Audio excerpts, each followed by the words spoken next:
Howdy, all you delicious people. I'm here today to review Firestarter from 2022. So, normally when you would go on and you would do a remake of a film, when you would do a remake, you would try to do it better. Or you would try to do it so drastically different, then people would be like, wow, you know what? It wasn't the same as the other one, but man, there was just something about this one that just really just made me go, wow. This movie doesn't do that. Really, it doesn't. This movie seems to have nowhere near the budget of the original film and just doesn't do enough with the time that it has allotted. The stuff that they do focus on for the remake of this is just well, of course you're going to go that direction because movie with absolutely no money. To go on and have this to be said is to be a thing that was adapted from a Stephen King book is man, I would even go on and have the Pet Cemetery remake movie that was to just be shelled out to go on and just have something that they could make money off of and then give the rights back to Stephen King. At least that movie seemed better than this.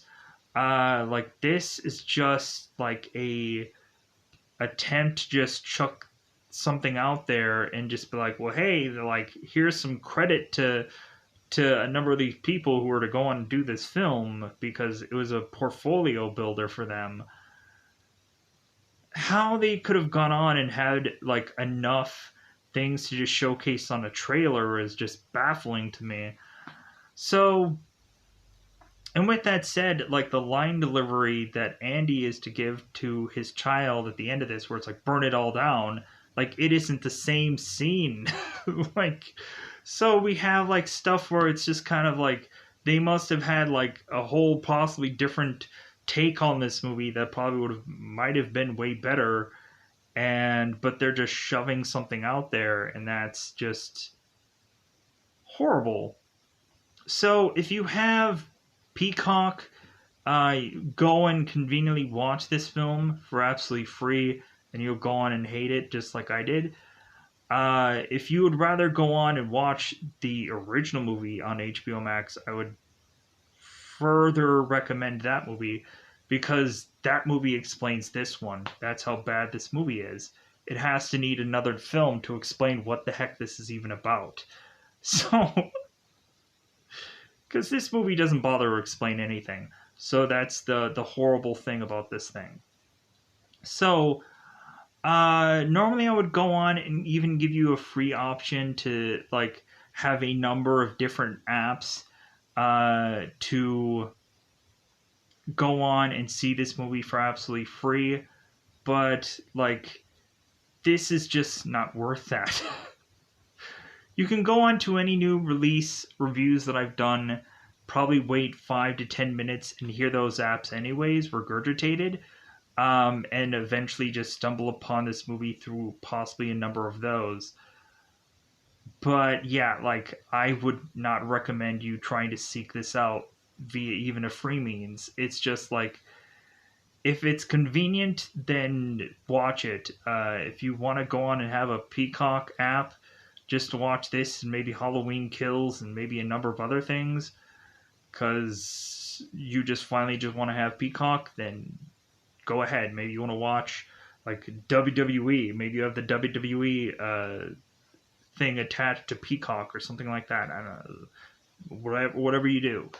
Until maybe eventually that won't be a thing at some point. I don't know. So, with that said, what is this movie about? Teeing it up. So Andy and Vicky are to go through this experiment and have the ability of psychic powers, and as if they're Xavier from X-Men, and these two are to fall in love, and they are to have a baby named Charlie. And this girl eventually, even when she is a baby, is to start lighting things on fire with her powers. So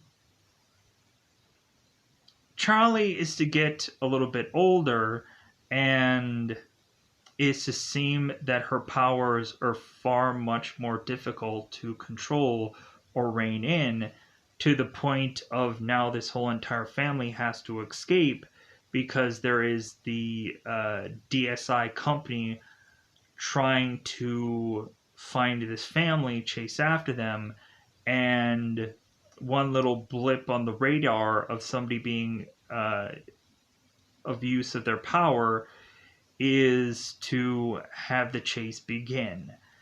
So we do actually have the showcasing of Vicky using her powers in this movie. I know in the original, like we had Heather Locklear, and we never got to see what she did. And so in this movie, we actually get to see the mother using her power for however brief that ends up being, because remake, folks. Remake. So we have the family members who are to go on and thumb their way to be able to uh, eventually find some people that they can eventually just hide out for a while, but then the DSI is to consistently keep trying to come after them. And so at some point, we have to have Charlie, who is to have a showdown with the DSI, and is to finally try to get rid of them within this 90 something minute movie that doesn't have enough of the remake scenes. Man, the stuff that they just focus on this movie, like they add in like this one little thing, and these parts where I like heavily question, like, why have this in this movie? That whole cat thing is just haunting me. Why choose that to be put into this film? Why? But yeah, so with that said, let's just get into spoiler time, because it's about that time to just go on fully and talk about this movie. You can hear my thoughts about it. So I am going to go on and possibly talk about things to try to explain this movie better. That was probably from the original thing, but like I'm going to just go on and try to explain this like the way of which that I remember from the original, but then also trying to decipher whatever this movie is. So Andy and Vicky were to go on this experimental trial, and so the beginning of this movie is to see a hodgepodging of just clips of either Andy or Vicky talking to this doctor, and then having a number of other people having this experiment being done on them too, and there's certain side effects that end up going horribly awry with some patient. But Andy and Vicky are going and having this talk with this doctor, and the one focus thing is when Andy is to mention that he was to have his family in a car accident, and the doctor is like, oh well, that's too bad that that was to happen to you. And Andy's like, well, yeah, like I predicted that it was going to happen a week before it actually did. And the doctor's like, wow, that is a story there. So Andy and Vicky are to get experimented on, and is to come away with this psychic ability that they are to use. Vicky, I guess, was to never really like train her ability, and so when she finally actually uses it in this film, it's a very weaker version.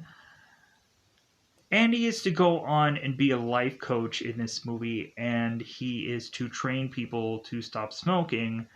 And a woman that is to come to this life coach place to talk to Andy, she is like, really? Like, I'm going to be a person who stops smoking after 3 sessions? And Andy's like, well, of course you are. So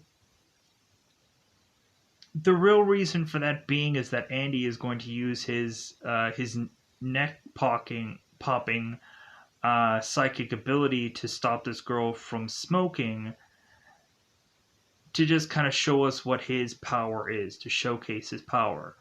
And so this girl is to give this guy $75, not the full 100. And Andy's like, well, hey, like within the next session, like I know you're good for it. So in the next time around, you'll be able to just kind of give me uh, like the money and so on and so forth. So, and we also like we had a whole beginning part about this movie also where Andy was to be dreaming about this baby, who, of course, he was to walk away from this room to find out that this baby was to use its pyrokinesis, or its ability to set things aflame. And Andy is to start to go on and go back to the room and realize that this whole solar system that's dangling upon this crib is now on fire. And so Andy is to take his child to protect her from this solar system that is to now be aflame. So Andy is to wake up noticing that Charlie is still kind of restless, or just also like awake also in this kitchen, or in this dining room. So Annie's talking with Charlie, and Charlie's to mention that like she thinks that her like ability, something inside her is much like different now, and she's very concerned. And Andy's like, well, like, what do you go on and you do when like you feel like things are getting out of control? And Charlie's like, well, like I just go on and I just say everything that's in the room. And Andy's like, well, go on, just go on and do it. And so Charlie just rattles off everything that's in the room, and then Andy's like, well, don't you feel a lot better? And Charlie's like, well, I guess. And Andy's like, yeah, like so all of a sudden Vicky used to wake up and like, why are you guys still awake? And Annie's like, well, hey, like since everybody's awake, how about we make pancakes? And Charlie's like, sure, let's make pancakes. So Andy and Vicky are talking, and Vicky is pressing Andy, just like, well, why can't we just finally just train her on how to use her abilities? Like just pushing the ability down, like probably isn't the right thing, and maybe she is just wired a lot differently than we were, because we just like kind of like eventually were to get these powers later on in life, where she is to go on and have always had this power since even her being a baby. So Charlie is to go on to school, and so Charlie is to be dissecting this frog. She cuts it open, and one of her students is to call her a goober, because what she was doing with this frog. Uh, Charlie's teacher, who is Miss Gardner, is to mention to Charlie that maybe she can go on into a computer and find all the things about this frog. And Charlie's like, well, my family's Amish, so like I can't go on and go onto a computer. And Miss Gardner is just like, well, like maybe just going onto a computer a little bit just wouldn't hurt. And Charlie's just like, no. So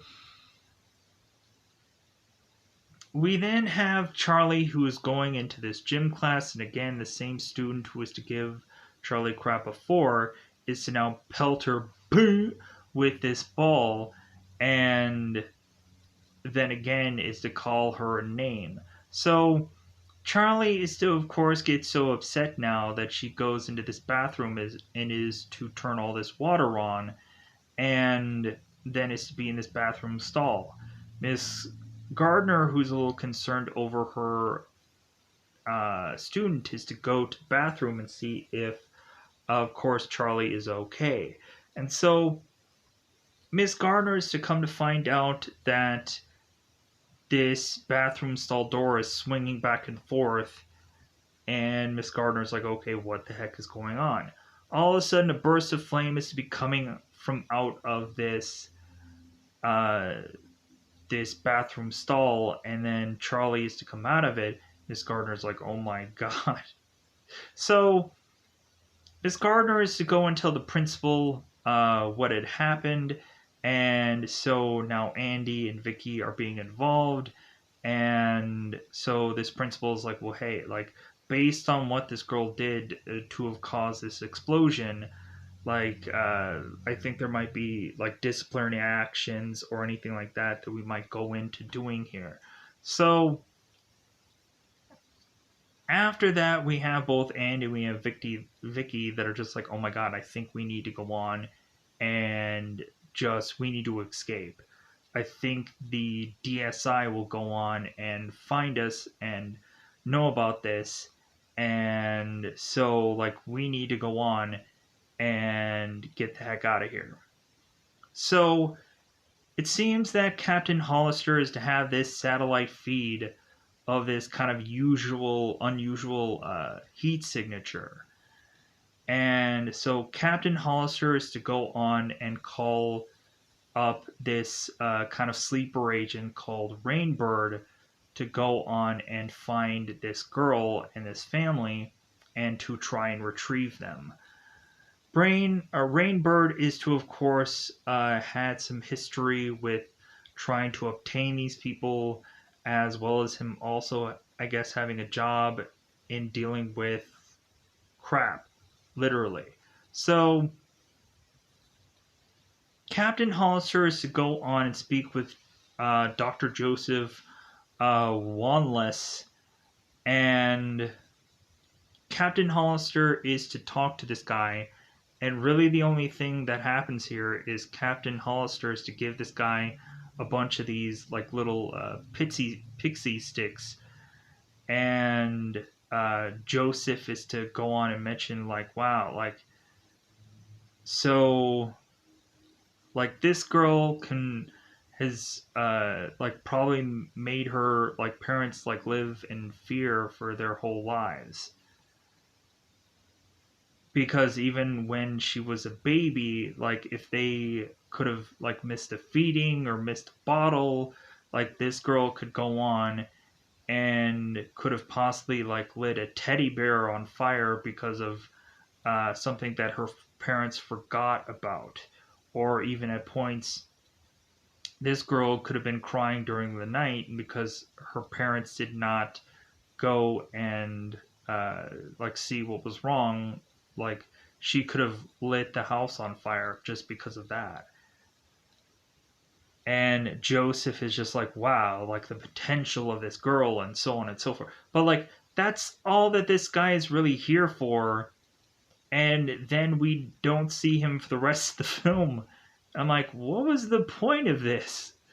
So we finally have Andy and Vicky who are to finally have to tell Charlie the real legitimate truth here. And so Andy is to go on and finally break it to Charlie that they're going to have to leave town. And Charlie's like, well, like, is it because of your, like, job, Daddy? And Andy's like, no, like, because you ended up using your powers, and so now, like, there's certain bad people that are after us, and like we feel like we need to leave now to avoid them. And so Vicky's like, well, yeah, that's why we don't use Wi-Fi or have like cell phones or anything like that, because we want to try as much as possible to completely be off the grid and don't have these guys come after us and use all these kind of different kind of fake names and stuff like that so they can go on and get jobs and so on and so forth. So we have it to where Charlie, of course, is to get so like upset with things that she finally just goes on and is to like burn her mother's hands, just like in the original movie where Heather Locklear gets her hands burnt. So Andy is to take this like blanket and douse it over Vicky's arms, and so Andy is to try to do his best to like doctor the this girl's hands, but he's like, man, these look really bad. And Vicky's like, well, yeah, like, can't you guys just go on and just have ice cream or go to a movies or something? And Vicky will try as much as possible to just like take care of like putting the luggage together for them to leave. So Andy and Charlie go on to go and get ice cream, and while they're gone, Rainbird is to make his way back or his way into uh, Vicky's home while she's going on and trying to put things into this luggage. So Rainbird is to go on and chase after Vicky, and Rainbird is to say to Vicky, it's like, well, was it ice cream or was it the movies? And Vicky's like, oh my god. And Rainbird's like, yeah, you're not the only one with gifts. So, which, like, I don't really understand exactly what Rainbird's real gift was, besides knowing all good and well, like, of what these characters really go on and do. So, Vicky is to go on and try to scramble and run away from this guy, and her power is that she can move things with her mind, move objects, but she's very out of practice with it, so she's just kind of like a bunch of things are just randomly being chucked at this guy, but it's not really enough to even really slow this guy down. So Vicky's in this bathroom having nowhere to go, even though there's a window close by. And so Rainbird is to break into the bathroom, and it's like, well, yeah, like you aren't going to get away from this guy because your powers are far too weak because she's really out of practice. So we also had when Andy and Vicky were needing to have to like scramble to start to have to pack again. Andy is telling Vicky that when Andy is to go on and use his abilities, his eyes are to bleed. Because when Andy is to go on and be this life coach and is to try to get this girl from smoking, he is to go on and use his ability to force her to stop smoking and to be a much more happier person. And this girl is to give Andy $75 and is to then supposedly pay him back the next time around, and then Andy's eyes just start to bleed, and so like now Andy is explaining Vicky that he can't really use his powers all that well. So Vicky is now like, but Vicky's to now be by herself, realizing that there's probably no hope for her, probably besides Charlie, but Charlie is not here. So Rainwater is to or Rainwater. Rainbird, I've seen too many Native American like things lately. Rainbird is to go on and kill Vicky, and then is to stash her away into a place where when Charlie and Andy are to come back, they end up seeing Vicky fall from this one place where she had been stashed, for Andy and Charlie to realize that Vicky is now dead. So when Andy and Charlie make their way back, Andy is to realize that Rainbird is to have Charlie and is to be having her by the neck. Andy is to try to use his power to try and stop Rainbird from doing what he's doing to his kid, but Rainbird is to have his eyes covered by this this little lamp that's kind of hovering. So we have it where Charlie is to use her power to push Rainbird away, and then that's when we see Vicky's body. And so we have Charlie, who is to put flames into the house, and Andy and Charlie are to run off. And so Andy and Charlie run off to like go into their car, but eventually they don't have the car for very long. They just kind of run off by foot, so that way they won't be able to track where these people are via this car. So Andy and Charlie are kind of thumbing it via the road, and they go on and meet a guy named Irv. Irv is to eventually be talking to Charlie and Andy is to persuade Irv to drive them by giving Irv $100. This actually isn't $100, it's actually $1 that Andy is to use his power to make Irv believe it's $100. And Irv's like, man, I can do with $100. We have in the original Firestarter, the dad is to go on and give this taxi driver, I think, like a $1,000 bill, which doesn't exist, to drive this guy to the airport, where this guy's like, heck yeah, like I'm gonna go in and drive this guy like to wherever he wants because of this huge check, because this taxi driver doesn't drive anybody to the airport, but it's like, well, hey, here you go, here's this massive thing of money for you to go on and do this. And he's like, okay, I'm definitely going to do this now. So just kind of getting some of the original stuff into this one. So we have both Andy and Charlie that just go to Irv's home. And so Andy and Irv are talking, sharing a beer, and it seems that Charlie is to make her way into a room that has a woman named Essie in it, and come to find out that this woman, I think, is in a coma or a vegetable or something like that. So it seems that Charlie is talking to her through her mental power, and so we have it where Charlie is to go on and make it into this door to have Irv just get a little frustrated with Charlie being, of course, in that room.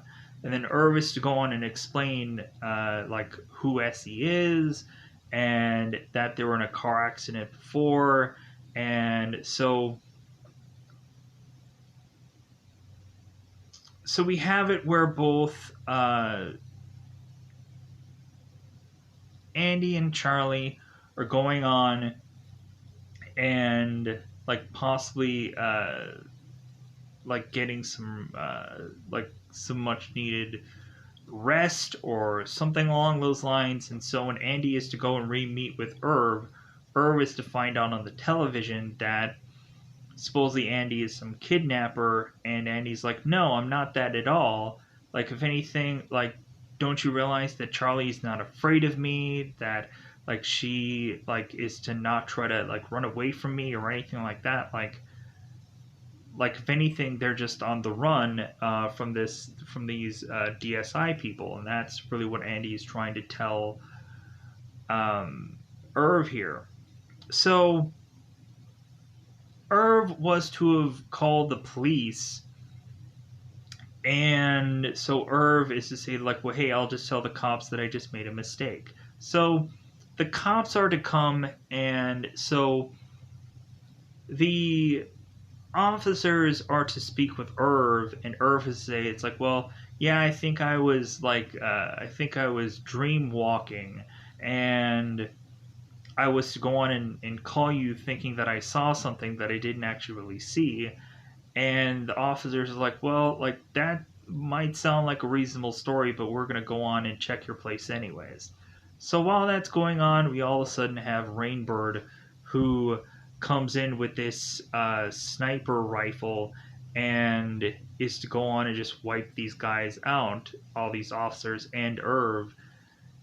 And then the DSI is to eventually follow. So Rainbird is to have both Charlie and both Andy come out here, and we have Andy who is to use his power on Rainbird while Charlie is running off. Rainbird is to think that he is to like see where Charlie's heading, but then he realizes that Andy is using his power on him, and he's like, nice try. So we have the DSI come in and are to obtain Andy because they end up putting these contact lenses in right as they get there conveniently to showcase that they have this like inhibitor, so that way Andy won't be able to use their powers on them. So Charlie is to run off into the forest and be able to try and figure out how she can use her powers. Try to go on and light this these pieces of wood with this fire, and like I'm hoping at this point that I've possibly explained everything. Like my memory isn't all that good, even from like what I've just said. So I'm not even quite sure if I just like would re-explain things at this point. It's just because it's very late in the day for me. So with that said, I'm just going to carry on as best as I can. So we go on, and so Charlie is to realize that she's getting this mental image of the DSI building, and she's immediately thinking that this is an image that her father is giving her with his power. And Andy was to go to the DSI building and to talk to Captain Hollister, and Hollister is telling Andy like, well, hey, you should try to psychically get your daughter here. And Andy's like, I'm not doing anything of that at all, saying that Andy won't be the one to give Charlie this image to tell her where he is. So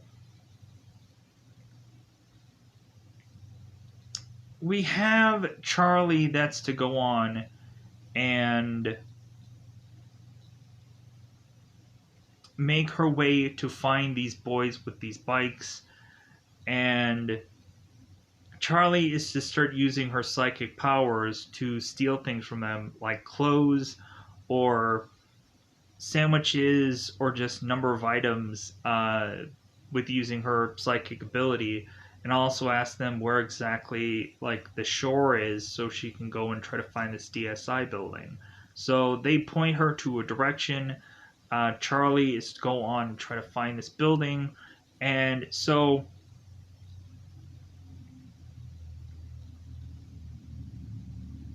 we had a moment where Charlie was to use her power once with this cat who was to try and scratch her. And so Charlie was to set ablaze this cat, and this is an awful scene. But then when Andy is still with Charlie in the early stage of this film, Andy is to tell Charlie that now this cat is like in pain and you should put it down permanently,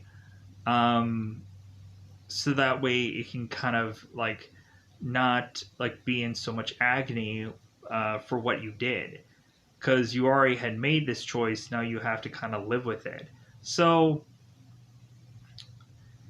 Charlie is to realize that she is to be in this man's car who is working at this DSI building, and Charlie's asking this guy for his card but then is starting to ask him information about where Charlie's possible father is, and if this guy has a gun.